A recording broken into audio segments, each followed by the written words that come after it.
Last Sunday, we brought you the harrowing untold story of the disappearance of 3.5-year-old William Tyrrell. Like us, you were overwhelmed by the anguish of his parents. And your reaction to this story has been extraordinary.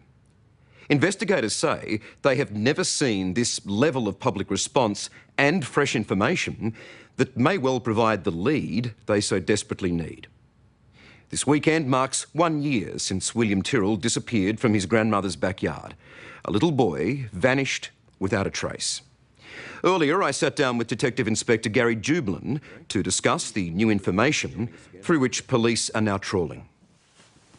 Since our story aired, can you give us an idea, please, of the sort of reaction you've received from the public in relation to William's disappearance? It's been a fantastic reaction from the public in relation to the amount of information we've had provided to us. I think since Sunday night there's been in excess of 300 information reports that have been provided to us through Crime Stoppers and other means. We've had, I think it's 53 reports of sightings of William, and we're following all those up, so that is quite interesting. Also interesting is reports of persons of interest. There's probably 12 or so people that have been nominated, and I think it's 27 people that have been nominated that there's suspicion attached to. In your experience, what is that reaction like? Because it sounds extraordinary. Oh, it's extreme. I haven't seen this, and I've been investigating crime for a long time, and I haven't seen this type of reaction. So something is resonating with the public about this. I think it's the nature of the crime, and it's basically the public saying, well, abducting a 3-year-old child is not acceptable. Let's talk about the cars first, those 2 cars seen on Benaroon Drive. Are you encouraged about those specific reports about the cars?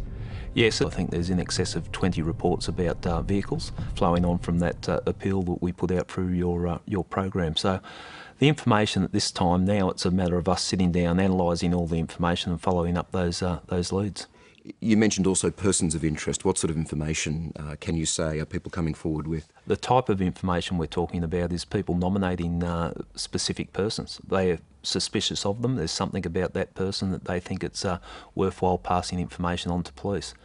Interestingly also, we've had a number of people say that they've been sitting on this information and for whatever reason haven't felt comfortable in coming forward. I just want to reassure the public, if they do provide information to police, it will be treated in the strictest of confidence. And so don't let fear stop you. Don't sit on it. Don't think about it. Don't dwell on it. Pass the information on to us and let us decide whether it's of interest or not. One piece of information that we've now passed on to you and your team also is a woman who contacted us about her 11-year-old son being approached by a man who lives a few streets away from Benaroon Drive, and it was just a month before William vanished. That little boy was asked if anyone was at his house.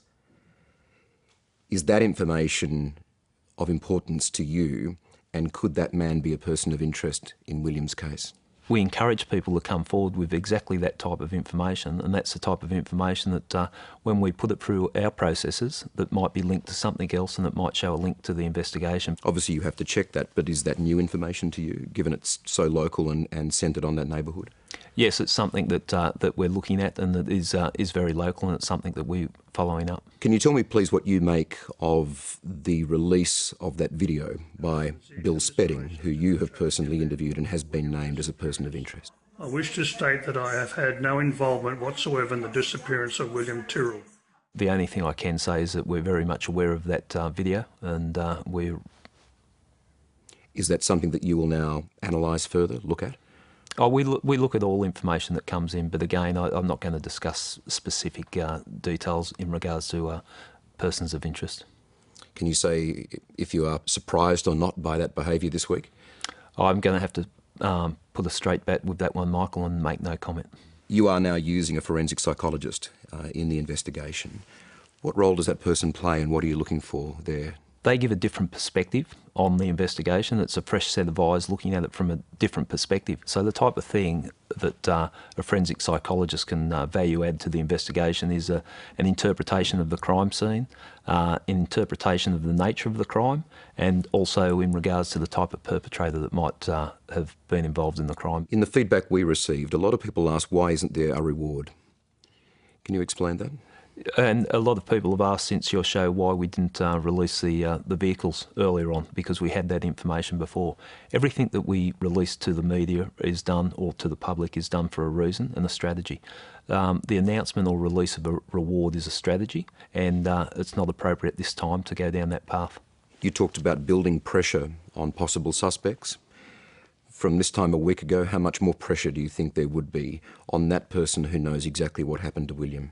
I think there'd be a great deal of pressure on the person, given the extent of the interest in the matter and the focus of the matter from the public's point of view, and I'd be feeling very uncomfortable if I had knowledge or involvement in a crime like this. Are you now more or less encouraged that you will be able to solve this and find out what happened to William? Yes, it does make me a lot more confident. The sheer volume of information we've received, every part of that information is something that possibly gives us the answer to what happened to William. Go, William. Do you feel like you're a few steps closer than you were even a week ago? Each day we're making progress, so it might be the next day that we get the breakthrough that we're after. We hope it soon. Thank you, Michael. Thank you, Gary. Thank you.